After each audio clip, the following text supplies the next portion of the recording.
Hello and welcome to the Brohammer Pod. I'm your host, Daniel Smith, and I have with me Will Taylor. Will, say something about yourself. Hey guys, I'm also on Team Brohammer. I'm mostly a Tau player, although I do have a bit of guard and a little bit of Tyranids.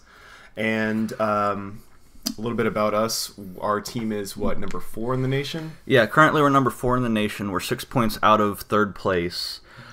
We have been playing as a team, organized team, for 2 seasons now. Yeah, 2 seasons. Last season we ended just outside of top 20, but we were just starting to get rolling at the end of the season. So this is our first true season as a competitive team. That's right. And then what our team is about is... Yeah, so basically the goal of Brohammer, myself, Will, and then a couple others created the team basically just to, under the premise of being bros to each other. That's kind of where the name came from. Having a good gaming club, having a bunch of people to play against, trying to better ourselves as gamers as well, more or less going to tournaments and just really trying to improve on all aspects of the game. And part of that is sportsmanship. That is a huge emphasis of ours. Is we want to be good sports. We want people to like us. We want, when you hear the name Brohammer, you know it's going to be a tough game, but it's going to be a good game, a fair game. You're not going to have to worry and watch every single die roll and be paranoid. We want you to know, oh, it's Brohammer. They're going to be good opponents. This is going to be a fun game. Yeah, not trying to pull any fast ones, not trying to be dicks. Don't want to leave a bad taste in somebody's mouth. Yeah, I mean, from how we act. If we crush you and you're salty about that, yeah, we did it right. Yeah, that's not on us. We're founded in Central Florida. We've got players all over Florida, though. We've got guys in Miami, guys in Tampa, St. Pete, Orlando, Lakeland, and then we've got one player all the way out in California. So we're trying to branch out. We actually, one of our players too, he might be moving to DC, so we might, and Dan has a buddy in Maryland right now. So we got some East Coast, we got some West Coast. We got some North, South. I think Gainesville was talking about integrating. Yeah, into us too. Yeah, so I mean, we're starting to grow, we're starting to get big, and we're still trying to just foster a competitive community without being douchebags. Exactly. So that's a little bit about us. This is the first episode, so that's why we gave you a little background. We won't do that every podcast, but this one you'll get it. So there's that. So without further ado, we'll dive right in. We've got the Deathwatch codex is pending. Yeah, it's on pre-order today. Awesome. Cinco de Drinko. And it will be sold next week, and next week I do believe we'll have Harlequins up for pre-order. But a little bit about Deathwatch. Their special shtick is they're supposed to be specialists. They have special issue ammo that lets them change up the way that they're fighting. They have malleable tactics, and they can get rerolls of ones to wounds against troops or elites or heavy support, depending on what mission tactic you take. They can change that on the fly. They just recently got access to all the Primaris Marines, so you can take a bunch of aggressors or inceptors, intercessors, all that jazz, mix them up into a Primaris unit. Hellblasters, exactly. And they all benefit from each other. So if you've got a unit of Hellblasters and then one Inceptor, the Inceptor gives them fall back and shoot. If you've got an aggressor in there, it lets them move and fire as if they had not moved at all. If you've got Reavers in there, you have access to the Shock Grenade as well as the -1 to leadership when your opponent takes bravery tests. Some of the interesting things that you can do, you can take a full unit of aggressors, which are getting kind of big right now.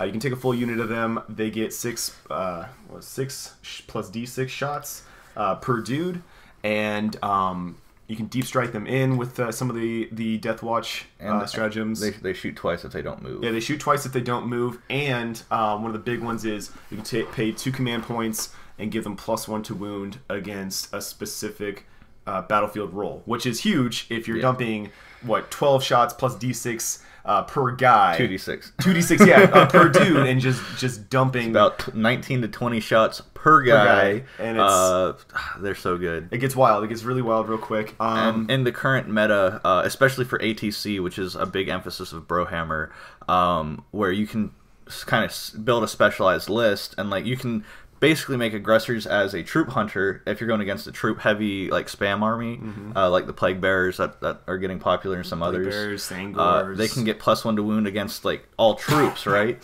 Right. So you put them against a chaos list where they've got 100 infantry models, all troops choices, and you send aggressors out there with like 100 shots per unit, +1 to wound, and then reroll wounds against troops, or reroll ones against troops. So now you're hitting T4 on 3s rerolling 1s, or T3 on 2s rerolling 1s. You just straight up mulch the unit that you're shooting at. So it's going to be quite wild. Expect to see Deathwatch aggressors for sure. Probably Deathwatch Hellblasters. Yeah, Hellblasters are great, but I don't know.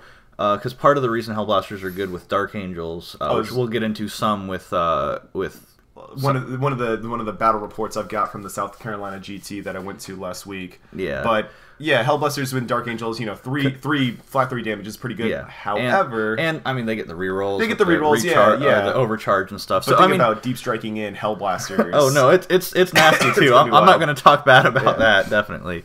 And like the same with the aggressors is, you know, you can take them as Raven Guard and infiltrate them. If you go first, you're automatically in range with the double tapping. You don't have to move or anything. And if you're not, you can just stay 12 inches away and get that -1 to hit, which is sweet. Exactly. So like there's still good ways to take these units outside of Deathwatch, but now basically Imperium just gets more good options. Yeah, and as you were talking about this last night, they get something that Chaos has had for a while, which is +1 to wound. You know, +1 to wound on cultists or obliterators was pretty nasty. Now Marines have access to that, and it is sick. Yeah, it's pretty good. Especially again with infantry heavy killing guns, where you have a lot of strength 4, and suddenly +1 to wound on strength 4, it's basically equivalent to strength 7. Yeah. So it's, I mean, and better against certain things after that. They get to punch way above their weight class. I'm thinking, you know, T7 models, they're winning on 4s. If they've got the reroll 1s trade against whatever roll that is, you start stacking on wounds. And then the normal Marines, they have access to that special issue ammo as well. You know, you got your intercessors that will have Kraken bolts, I do believe, has an additional +2 to their AP. They've got ammo that lets them hit on 2s if they're shooting at something in cover. They've got one that increases the range by 6 inches and adds another additional AP to their shot. There's Kraken bolts -6 inches, but still the AP3 essentially. Yeah. And then they have one other one. I think it's that always wounds something on 2s unless it's a vehicle or Titanic. So that's really good for ATC as well. Yeah, exactly, because you can basically use these intercessors as this like take all comers infantry unit that just, well, I got to shoot at a Riptide today now. 2s to wound, rerolling 1s. I got to shred, you know, whoever takes Terminators, but like I got to shred Terminators. Well, -3 to again, ATC, you'll see a lot of stuff like that. Where it'll really shine, I think, is Grotesques, plague drones, bloat drones. Well, bloat drones are vehicles, but plague drones aren't. Yeah.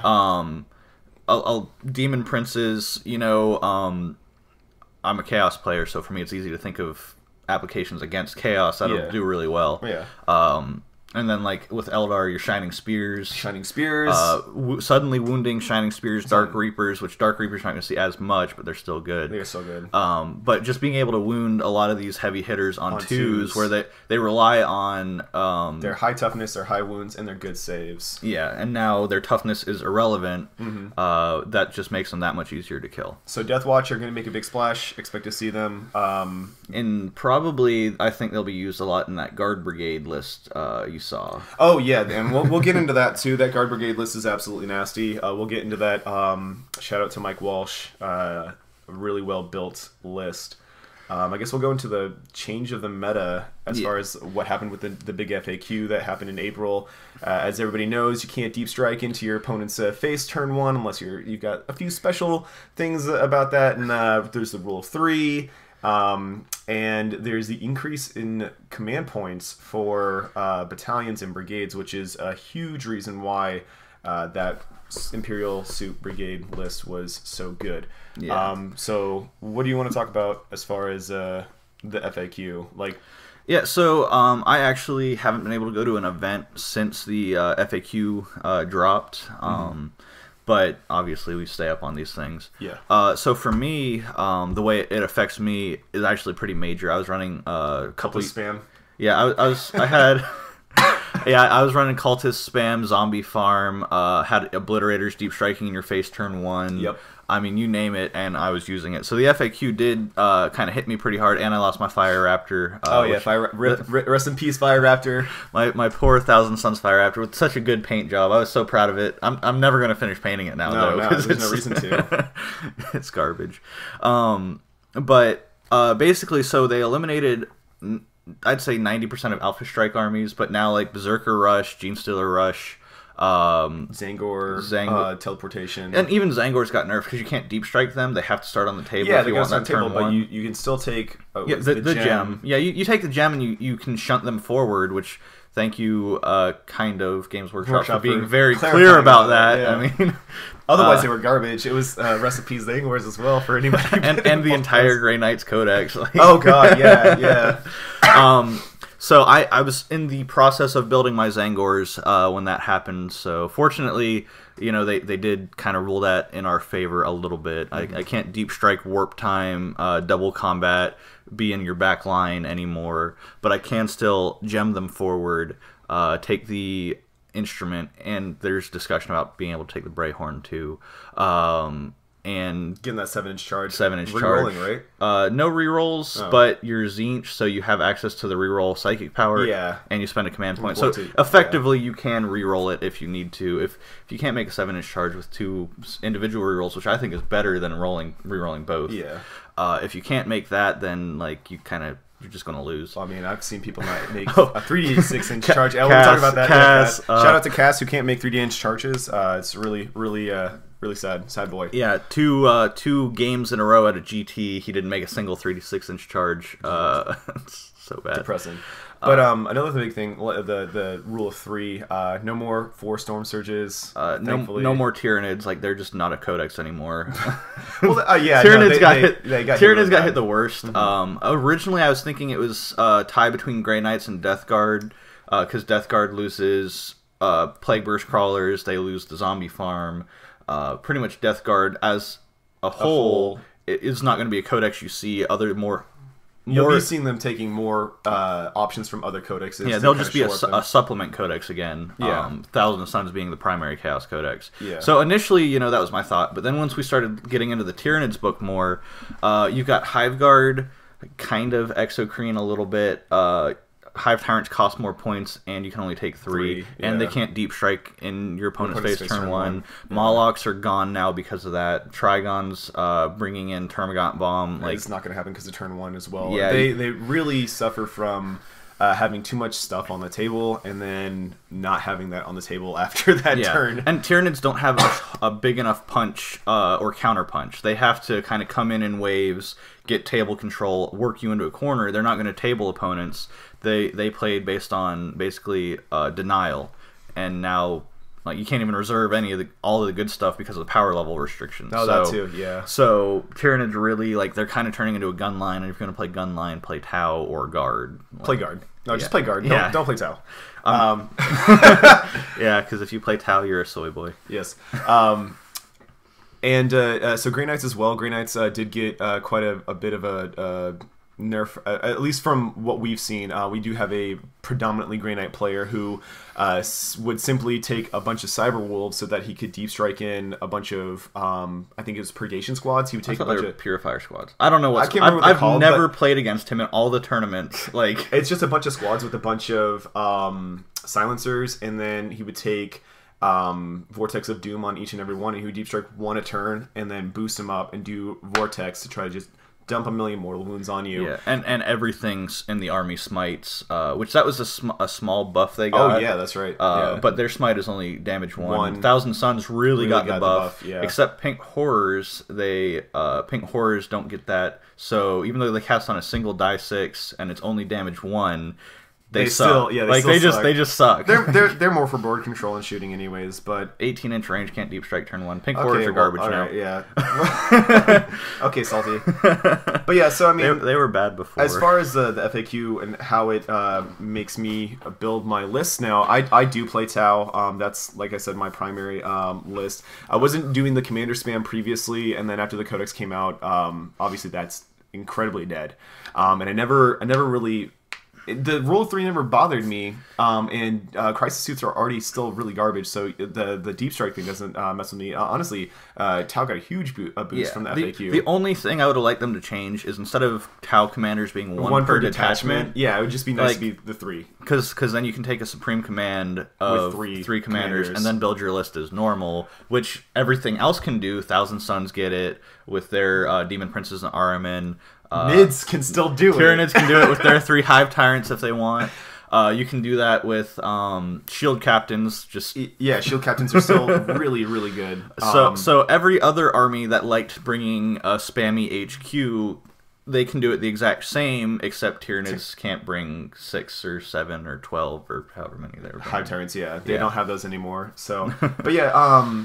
So, I mean, I don't really play spammy lists anyways, and it is getting kind of hard to build lists with 3 commanders just because of the restriction. But and you like to bring a brigade. Yes, I like command points. I like having options. So, actually, that's a pretty good segue. Let's get into my list for South Carolina. So, I went to the Barnyard Brawl in South Carolina last weekend. I was sick as hell. Like on death's door, driving up there. We live in Florida, like we stated earlier, so that was an 8-hour and 40-minute drive, and my co-pilot was asleep with 2 hours in. Well, because David works nights. Right. Well, it's not just that, but he doesn't sleep very well either. Yeah, he's got a weird schedule. He doesn't get a lot of sleep, so he passes out every chance he gets. Immediately. So Will, you were working like a 50-hour week. Yeah. and like, so Will's working on Friday. The tournament starts Saturday morning. Yeah. It's like 6 o'clock before he gets off work. He has to get a guy from Tampa, which is about an hour from where you live. Well, he actually met us up at the gym. Okay. So he met me up there, but we immediately took off, and I didn't get into South Carolina until 3:30 in the morning. Got 4 hours of sleep, dying from whatever illness I had. Papa Nurgle wants this Tau player to not be a Tau player. And then come play Death Guard. And then I didn't get any sleep. A bird woke me up at 7 o'clock in the morning, so I got 4 hours. And then we headed over to the GT at 9. Threw up my breakfast. Yep. It was great. It was a great weekend. It's glorious. But anyways, real fast. Yes. You did drop the gym, so I want to explain kind of what the gym is. Oh yeah, the gym. So it's not an actual like place where we go and work out. It's the 40K physically. Gym. It's the 40K gym. Basically, a couple of our buddies from the origin of Brohammer. There weren't any stores around locally, so we became self-sufficient. Will had a table. Yep, I had a table. I built a table, and Cass and Alex built like 3 tables. There's 3 tables, and they can support 5 tables in the gym. So every Friday night, we meet up and go to this basically a 40K trap house, listen to Halsey, get kind of drunk, and play 40K. It's what we do. Yeah, drunk and hammer all the way. Yeah, all day. So if you see us at a GT, we're probably drinking. Yes. And actually, Cass plays better drinking. Yeah, he plays better drunk. It's crazy. It's insane. But yeah, that's kind of how we go to the gym to lift for GTs and tournaments. It's kind of where we practice lists and get sharp as a knife. Really, it helps all of us. I think we've gotten all better since the early days of us just meeting up. Absolutely. Yeah. And we're actually recording from the Forge, which is where we forge our lists. Yeah, that's it's not too many tables here, so this is more of a list building and discussion house whenever we come and meet up here. So anyways, my list for the South Carolina GT was a Tau Brigade. I had it was all Tau Sept. At a Cadre Fireblade, Dark Strider, and a Quad Fusion Commander, Cold Star Commander, that had the Shunt Relic. So after he shot, he got to move 6 inches. And the Fireblade would have the Pure Tide Ingram Neuro Chip, or the Tide Pod chip, as Tide Pod. Glacial Geek likes to call it. I had 2 Burst Cannon Riptides with Smart Missile Systems, Target Lock, and the ATS, Advanced Targeting System. I had 2 stealth teams in there as well, all burst. 6 strike teams. 5 of the teams had pistols, and I'll get into that later. 2 Pathfinder teams that were stock, and then 1 Pathfinder team that had 3 rail rifles in it, and then 3 broadsides with 2 that were missile sides with ATS and 1 that was a rail side with velocity tracker. And then I had an outrider that was a fish soup. We don't get to do that very often, but it was fish soup. I had fish stew. I had a Saxia Ethereal and a Saxia Marksman, both characters, obviously, and then 3 units of 4 shield drones that were Tau Sept that would go and take wounds for my Riptides. So nobody in there got the Sept tenets, but it didn't really matter. And the basic idea of the list was to utilize the strike teams as a fire base. Anybody who came close would take 15 shots per squad. Dark Strider would give. Let me jump in real fast. Yeah. The 15 shots per squad. They're strength 5. Are they AP minus? They're 1? not AP. No AP, but they can be AP minus 1. Yeah. Okay, so they can be AP minus 1. They can get buffs to their wound rolls, right? Yes. They can from Dark Strider. Do they get rerolls to hit and stuff, or only what from are the marker buffs? So the buffs are basically this: if I do a wound to a unit, I can drop 3 command points and get +1 to wound against that. Which at strength 5 is a huge deal. Yeah. Like, I didn't realize until we were fighting. I had a bunch of T4, and suddenly he's wounding me on 2s which is with AP minus 1. Just it's nasty. It's mean. Through Unity Devastation, Warlord trait gives anything within 6 inches of the guy who has it when he marks a target +1 AP on a wound roll of 6. So if you've got the extra to wound roll, it's 5s and 6s. Or AP minus 1. You just go straight through that stuff. And then Dark Strider can give 1 squad an additional +1 to wound. So typically that goes on the rail rifle Pathfinders because now they're doing mortals on 5s and 6s, and if you got the +1 to wound from the Tau strat, it's mortals on 4, 5s, and 6s. It hits hard. It's nasty. Yeah. And Dark Strider lets them fall back and still shoot, which is really nice. So good. Yeah, unless you get wrepped. Yeah, just don't get tri-pointed. Yes. And then that's a part of the reason why I have 25 pistols in the list. I get tri-pointed very often. I'm actually going to just talk about at the end of this how to not get tri-pointed. But it does help because the Fireblade lets you shoot twice with the pistols. You can still target the unit that you have wrapped with the Warlord trait. You can still give them +1 to wound from both Dark Strider and the strat. So you can really, if your opponent wants to get squirrely with you, you can get squirrely right back. It didn't come up in the tournament at all. It was really unfortunate. Like, I spent 25 points and it didn't come up at all. You didn't play against Chaos, though. No, I surprisingly I dodged Chaos the entire weekend. Which Chaos is one of the best armies, especially post FAQ, at getting in your face and tri-pointing because of infiltrating cultists, Zangor Bomb, and surprisingly fast Plague Bearers. So there's a lot of ways for Chaos to get in your face. But I believe, didn't you also fought Tyranids, who's another army that likes to do that. That army was very different, and we'll get into that. Okay. So real fast too. We'll list it off the entire list from memory. I don't have it written down. Everything, upgrades, everything. So that was impressive. I just wanted to throw that out there. Thank you. I'm a little bit lost since I'm not reading the list. So I got to go from memory of what he just said. Yeah. So, but that morning at the GT, I really didn't want to play. But when pairings went up, I found out that my first opponent was Phil, the Glacial Geek. You guys should know him from YouTube. He's a really cool guy. I had a great time playing against him. He's playing his Dark Angels list. Let me drop real fast too. Me and Tom and Cass, Tom's another member of Brohammer, we drove up to Georgia a little while ago and recorded a couple battle reports with him. Yep. So I will probably try to post a link to those somewhere. I'm not sure if I'm posting this on YouTube or where all this is going to go. Yeah, we'll get those games in there. But I'm going to have links everywhere possible because those games were a lot of fun. Phil is a wonderful opponent, great person. Very jovial. He's a blast. If you don't already follow him on YouTube and you like Warhammer, do it. Yeah, do it. He's great. I love Phil. So he brought, and this is all off of memory too, he brought 2 units of Hellblasters, 9-man strong, so he had 18 Hellblasters. He had Azrael, he had some Scouts, some Devastators with las cannons, one of the Ancients with the banner. The banner gives him whenever the guy dies and he rolls a 4 or higher and they get to shoot. If they get to shoot, they get to shoot on 2s. Yeah, because it was a special character. Yeah, it's a special character one. And then he had another lieutenant for the las cannon guys in the back. He had the Dark Shroud. He had the lieutenant in the land speeder, and he had the Nephilim. Not the Nephilim jet fighter. It's the other one. The one that was being spammed a bunch. Yeah, the one that does the mortal wound bombs and shit. Yeah. So which that was a subtle FAQ change because that was a really popular vehicle in it Europe. was. We didn't see it a lot in the American meta. No. But it was dominating Europe. That and the Hive Tyrant spam because their missions are a little different. Well, the meta's just different over there. Yeah, and so that was a subtle change that a lot of us here in the States didn't notice. But once you start looking at the European forums and stuff, they were pretty butthurt about it. Getting bombed out. So well, we set up. He got first turn. I seized on him, which was lucky ducky on my point. And then basically, I just the way that I play my lists is I focus on what combos my opponent has and whether or not I can kind of shiv them out. So the first turn, my broadside put 6 wounds on the not Dark Talon. Whatever the hell that thing. Dark Shroud. Yeah, put 6 wounds on it, and then I gunned it down with smart missiles and stuff, and I killed a couple of Hellblasters. I put both of my Riptides on a 3-up invul. Really good against anything that really wants to kill him.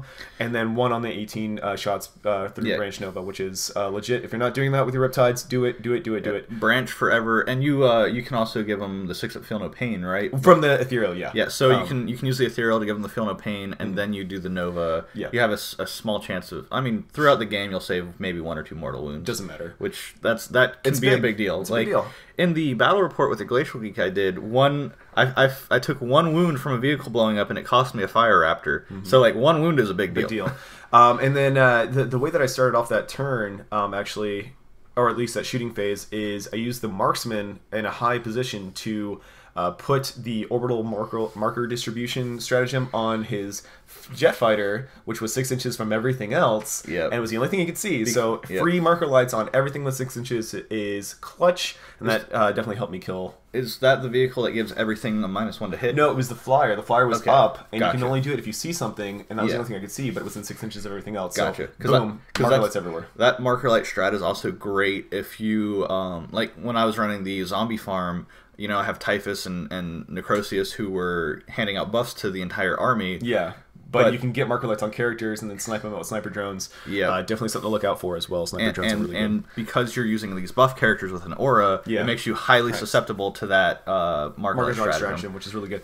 But to just sum it up real quick, we went back and forth. He was definitely hurting on my weaker units. You know, Pathfinders are not that hard to kill. Neither are Fire Warriors, but as the game progressed, I pincered him with my Riptides. I took out all of the Hellblasters.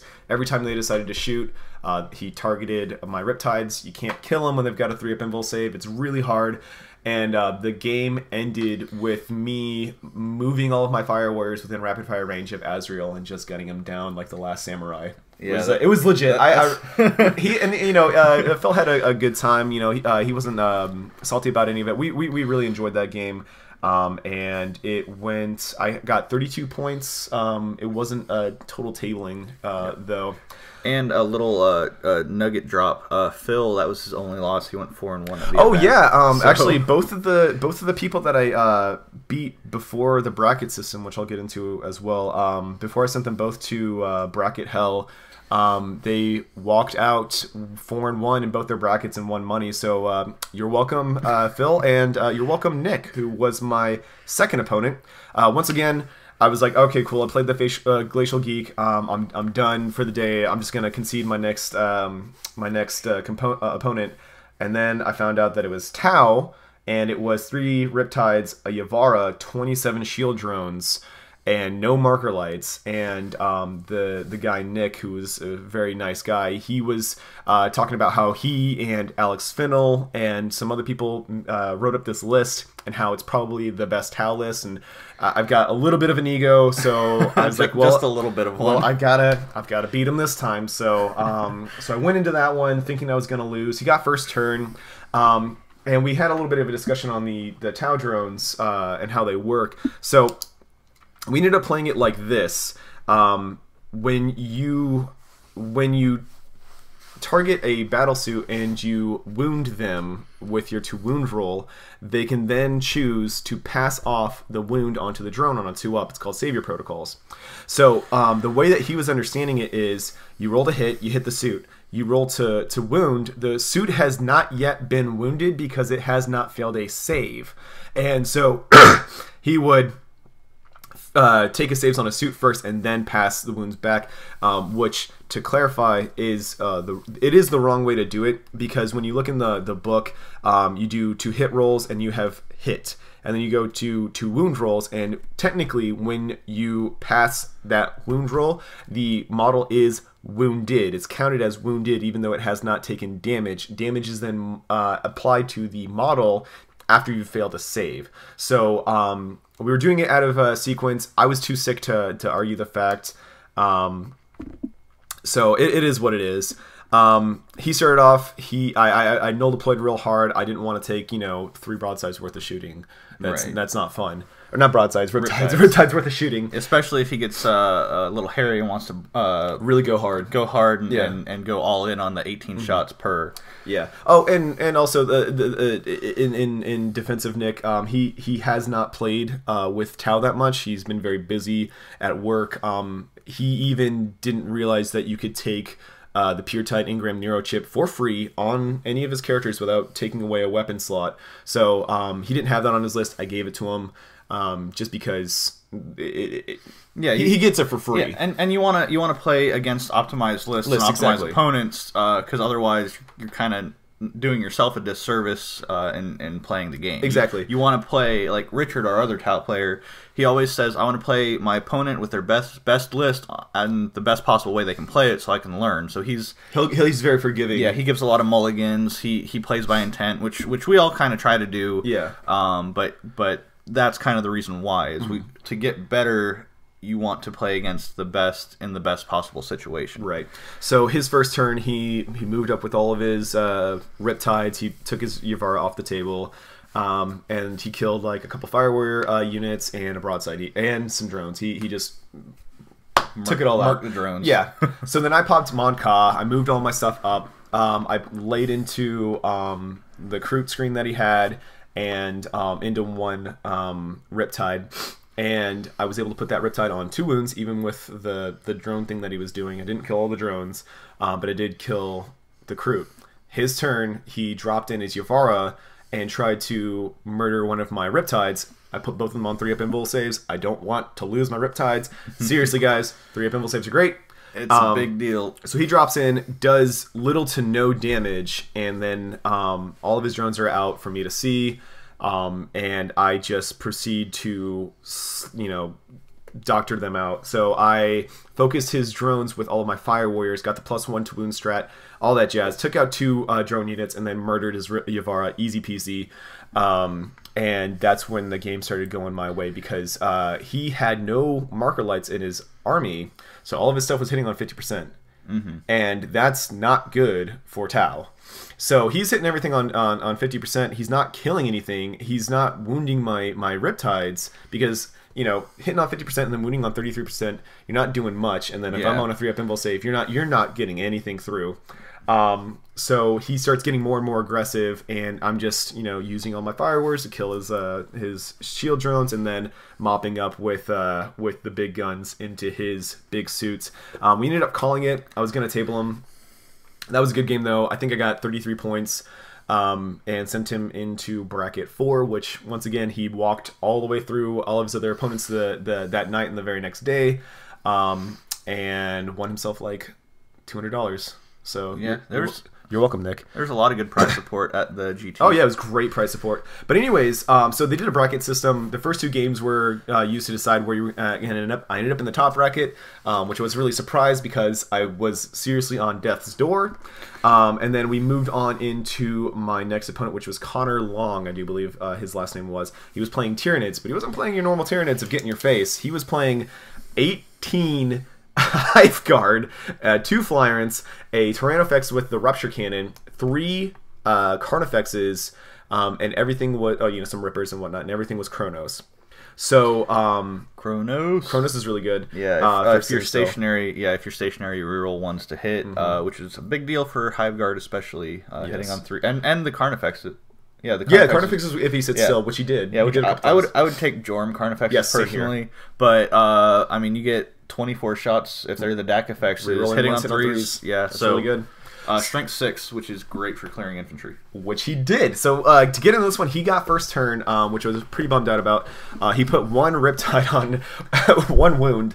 No joke, and he blew all of my my shield drones out. I was defenseless after that first turn. So I actually deployed my stealth suits really aggressively, and he just ignored them. Which pro tip: don't ignore stealth suits. So my turn, I moved up my stealth teams to get Lionbreaker. I did 1 wound to one of his Hive Guard units that I could see, and I dropped the strat. Picked up that unit, no problem. I killed a Hive Tyrant as well with a massed Fire Warrior shooting and broadside support. And then I killed 1 other Hive Guard from that I could see, and then I tied him up in close combat with stealth teams. No joke, I love stealth teams, they're so good. He hits me back, takes out both Riptides, which was a huge bummer, and got really aggressive with his last Hive Tyrant. My turn. I killed that Hive Tyrant. He's got no more Synapse control, which means all of his boys are going to be hitting on -1 if they're not targeting the closest unit. Which the closest unit is going to be stealth teams, which are already -1 to hit. Stealth teams or Fire Warriors. I'm not letting you shoot my good stuff. But so I boost my Quad Fusion Commander over to the stealth teams, and I use him to support them, keep them more alive longer, and to keep tying up those Hive Guard. I kill the other Hive Tyrant. He blows up. He actually does 3 mortal wounds to like everybody that's around him. It was real rough. And I did no damage to his Carnifexes, which the next turn picked up like 3 or 4 units of Fire Warriors. I actually messed up. Both of us messed up. He wasn't doing his -1 to hit on Fire Warriors that he was targeting past the furthest unit. Didn't matter that much. But then I really had to rely on my broadsides to pick up the slack. They murdered 2 Carnifexes, and my Quad Fusion Commander killed a 3rd one. I was rolling hot in my wounds, which I got lucky. I started holding the bonus objective for that game as well, so I started starting to rack up points. His turn, he kills like 1 thing. He can't. He puts a bunch of Hive Guard into 1 stealth suit, and I'm rolling hot on my saves. Rolling 5s and 6s to keep him alive. Feeling great. I move everything up to get into range of his last Hive Guard unit. Get the 5 marker lights on him, blow him out of the water, and then it's a wash after that, because then I'm just picking up Rippers and holding more objectives and scoring all of my secondaries. So that one I walked out, 32 points, and I was undefeated day 1, which was I was high on wins there, because I usually choke on my last game and go 2-1. So I was really happy with my first day performance, especially because I sounded like I had much deeper voice, and I was coughing like crazy, and it was disgusting. So going into day 2, I got more sleep. I went to sleep at 11. That was nice. Yeah, instead of 4. Instead of 4, and then I woke up at 6, which sucked. My first opponent was Mike Walsh that day. He played Imperial Soup, and this is a list you guys need to watch out for. It was a Imperial Guard brigade that was all Cadian.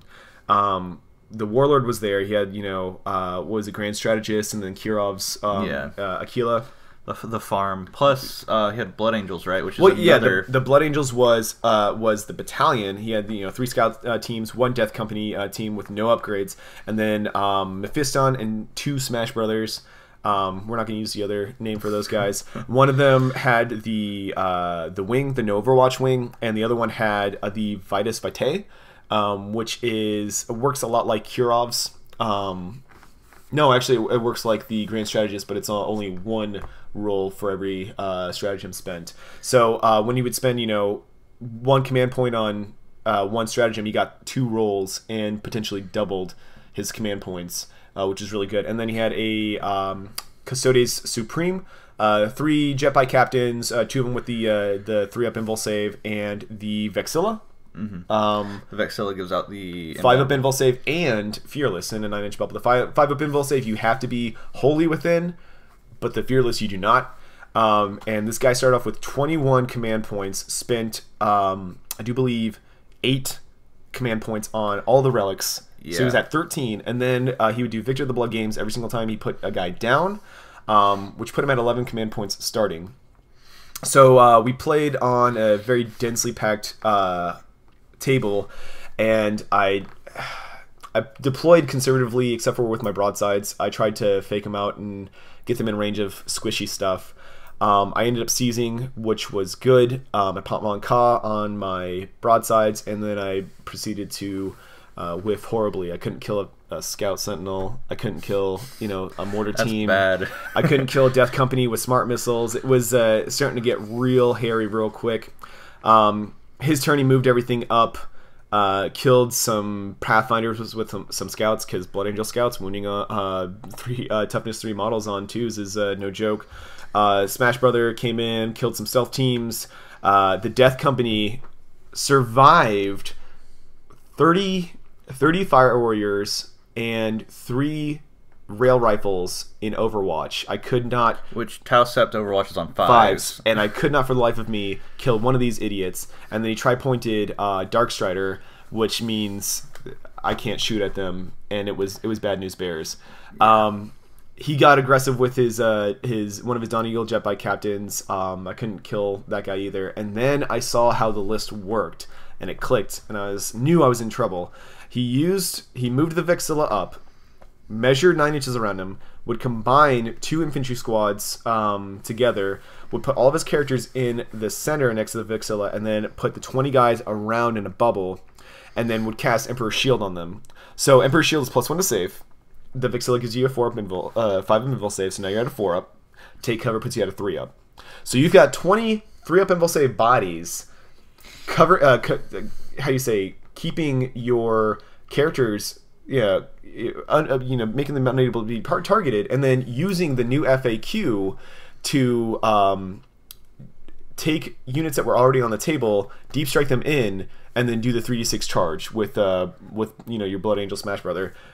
So the list was really well constructed. I liked it a lot. I'm actually going to be using something similar in ATC since I'm our Imperial player for that. And it was just really smart. I liked it a lot. I knew I was in trouble.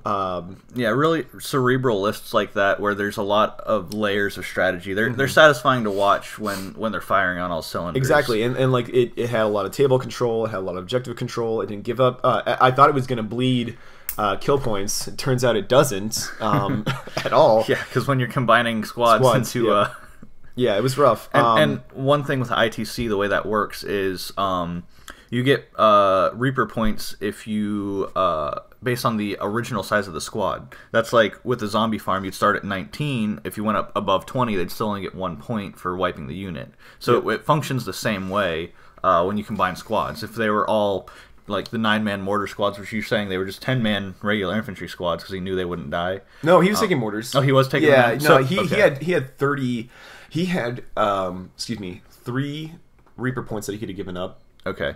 But I didn't take Reaper because I'm not... Yeah. I knew I wasn't going to... Yeah, I knew I wasn't... I took that Death by 1,000 Cuts because I was going to prey on his heavy weapons teams and his Sentinels, and that did not go over well at all. I can't kill a Sentinel with a broadside. Yeah. Imagine that. That's just the way the dice go. Exactly. So Mike ended up going to top table, playing against Clark. Probably. Which Clark's another Florida boy. Yeah, he's a really good player too. He was playing. They're not. Shining, they're not on the team. Yeah, they're not Brohammer currently, but they might be. They might be. Yeah. So, but yeah, that was my first loss. It sucked, but I mean, I was not beating that list on the table that I was on. And even then, like, it was. I needed a lot more to go for me. So, my last game was against Brandon. He had a last name that I do not remember. Sorry, Brandon. He's playing Eldar. And Dark Eldar, or Eldari and Drew Carey. Drew Carey. And it was 4 Venoms with Witches in them, 2 units of Reaver jet bikes, a Razor Wing jet fighter, and 2 Succubi. And then the Eldar part was a Crimson Hunter, 10 Dark Reapers, 3 things Rangers, a Wave Serpent, a Farseer, and an Autarch with the missile launcher. And I got first turn. He tried to seize, he couldn't get it. And -2 to hit rangers are no joke. The entire army was essentially -1, which does not help. I deployed weird. I thought he was going to deep strike stuff. He didn't. I took death by 1,000 cuts because I thought I could kill a bunch of small, easy to kill units, and surprise myself, and then I can't do that either. You can't kill medium-sized targets. You can't kill small targets. But Lord help you if you take Hell Blasters, because I can kill those for days. But I started off strong. I did kill a Ranger unit. I killed a Razor Wing Jet Fighter, and I killed a Venom. He moved over, killed some stealth teams and some drones. I think that I got kill more that turn. He had hold more that turn. And then my turn 2 proceeded to absolutely decimate myself.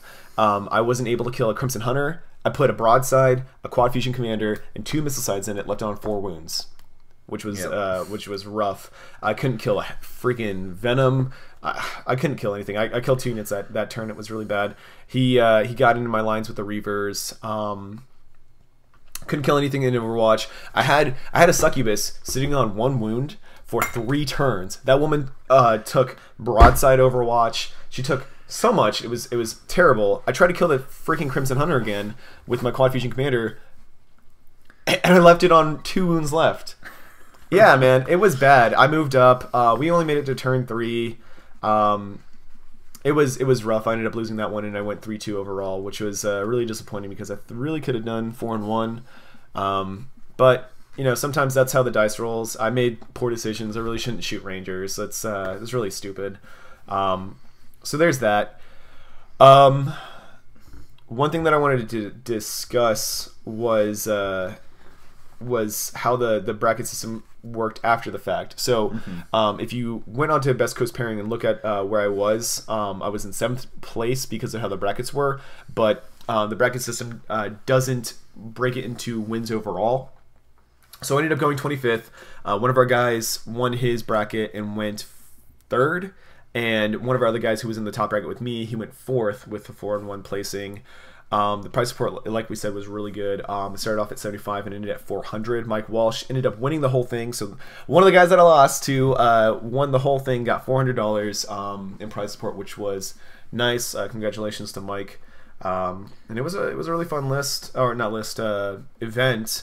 They're trying to do this as their own tournament circuit, so they're having another one in 3 months in July. I think it's a week after ATC, and they'll do another one and I think in October. They'll try to do it every 3 months, and they'll have their own standings within their GTs. And if you live in the South like us and don't mind making the drive, it's definitely worth it. Yeah, that was their first event. They had 80 people. 80 people. Yeah, 80 people. A massive event. That's awesome. I mean, the game's doing really well. They're in a great central location because I know Maryland's got a decent meta. Yes. Down here in Florida, we've got a good meta. Georgia has Nova, or not Nova. Nova's Maryland. No, it's Warzone. The Warzone series. Yeah. So they have Come the Apocalypse, Warzone Atlanta. So South Carolina, it's a 4 or 5 hour drive from a lot of these states, but not for us. It's 8. For us, it's 8 because Florida is literally the entire length of the rest of the drive. Yeah. But basically they've got a good area to draw from to get all these people. They're in a good central location. And I know some people in our group that missed out on this one's going to be going to the July one. So there's that. So if you're in the area, you should definitely go to the Barnyard Brawl. It's a good time.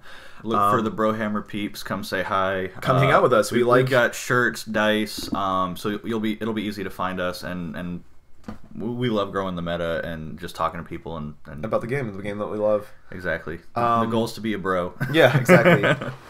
So the one thing that I wanted to close on is a little bit of a tactics thing, something to help out players. If you're playing a gun line and you've got a screen and your opponent's playing something that does melee and they try point you, it's very deflating. One thing that I've been trying to figure out is how to not have my Fire Warriors or my Kroot used against me. And one thing that me and one of our Eldar players came up with is 4-point star. If you're running 5-man team, you have the commander or the leader, team leader in the center, and then the other 4 team members at different points that kind of makes like an X. It looks like a 5 on your D6. Yeah, it looks like the 5 on the D6. And what that does is it creates a space where larger base models and even models of the same base can't get in behind one of the guys on the edges. And that leaves you enough space to walk out of combat so that you can shoot, shining spears, anglers, and all that other stuff. So I wanted to, give us gunline players a little bit of a strategy.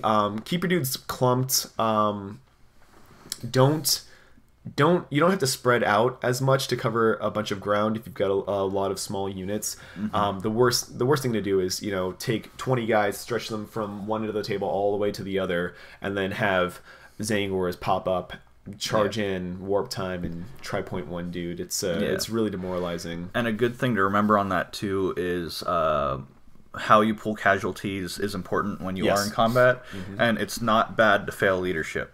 No, in fact, you want to. You want to. If you've got that -4 to your leadership and you roll the 1, use the command point reroll. Reroll that beast. Get your guys out of the combat so you can better help the rest of your army. Yeah, that's that Tau mentality of fall back to fight another day. Exactly. So I guess we're going to be trying to do these at least once a week. Dan, you're the mainstay. We'll have guys that come in. We have tournaments, I think, every single weekend. So we'll try to have other players in our group come in, talk about the tournament, talk about tactics, talk about what's new, what's going on. And Harlequins are going to be on preview next week, so I'm sure they're going to bring a lot of crazy stuff to the table. We're talking -1, we're talking about 4-up invul saves, we're talking about the Eldari Webway Gate, which I'm really excited they're about. Going to be fast and basically have fusion pistols, right? Yeah, fusion pistols and everything. It's going to be stupid. It's going to be great. That's just making elves better. One thing you will learn is here on this podcast we hate the elves. I don't. I mean, they're great, but they're great. I don't hate them, but most of the players do. As a Chaos player, where all my range is 24 inches, Dark Reapers have been giving me trouble for forever. Yep. I think I'm like 1 in 10 against Eldar. I have yet to beat Eldar. I got Dan once. Never again. He was a little salty about that one. That was when I first started playing Zombie Farm, which Zombie Farm I actually was undefeated with. I guess technically Jimmy beat me with Tyranids once because we only played turn 1 and I didn't get to use the little strategy. Yeah, all the different strats. Yeah, because he had me locked up in combat with Gene Stealers. I'm fearless. If I have one dude left, I pop a stratagem and then just cast 20 smites. I'm getting a full unit of Poxwalkers back and I'm going to win. Yeah. So that game, I don't count it as a win or a loss, really. I was undefeated with... And it wasn't like the horrible zombie farm with 120 cultists. It wasn't anything like that. It was 40 cultists and 40 zombies. 60 zombies. 57. 3 units of 19. Okay, there you go. But basically the way I used it was infiltrate the cultists, string it back, so that way... I can get more zombies when cultists die, so you don't want to deal with the cultists, but the cultists are in your face and they're going to tri-point you, so like you kind of don't have an option either way. You're damned if you do, damned if you don't type of thing against that list. Not fun. It was a ton of fun. I'm currently working on a new version of it because there is the nerf to the zombies. Now you have to have reinforcement points, you have to do this, have to do that. So I'm kind of trying to figure out a good balance because I painted this freaking zombies. I want to use them. Yeah. I can get them to toughness 6, so like... Infantry models at toughness 6 are still kind of really good. Yeah, but Deathwatch aggressors. Yeah, and that's it's gonna be a fun time. Gonna make me sad. So yeah, I guess look out for us in the future and happy gaming. Yeah, I appreciate you listening. If you made it this far, then you're a wonderful person, and we love you. Yeah, and we got to get a game in sometime. Yes. And if you ever run into us on an event, let us know that you heard the podcast, and you'll probably get like free dice or free swag or something from us. Yeah, because we got a ton of dice. Yeah, let us know if there's any improvements we can do on this. Obviously, it's the first show, so there's going to be kinks and whatnot. But we really want to bring another perspective and aspect to the game overall. I know that there's Frontline Gaming, Beast Coast is doing their podcast too, Forge the Narrative as well. We've got a lot of West Coast peeps that are doing podcasts and stuff, and as you find out going to these big events like ATC, like South Carolina GT, LVO, the meta is vastly different when you go coast to coast. Exactly. So basically, if you get, it's just another perspective. Like the way I ran Zombie Farm is completely different than how they ran it on the West Coast. I found mine, in my opinion, to be more effective. If nothing else, it wasn't 300 models. So with Death Clock starting to become a thing, I had a little bit more efficiency in the list, just being able to move stuff. I mean, and again, just the meta's different. Like, it worked because of what I'm fighting against as much. Like, we didn't have as much Hive Tyrant spam as other places have had. We had less Plague Burst Crawler spam, but we had a lot more, like, Eldar, Dark Reaper abuse. We had that one, like, 30 Sentinel list that popped up. Oh, yeah, 30 was Sentinels fun. with Heavy Flamethrowers. That was great. So, I mean, yeah, the meta's different here. So it's another perspective, and we hope we can just bring more eyes to the meta. Yeah. So, thank you guys. Cool. Yep, appreciate it. Have fun. See you on the next one.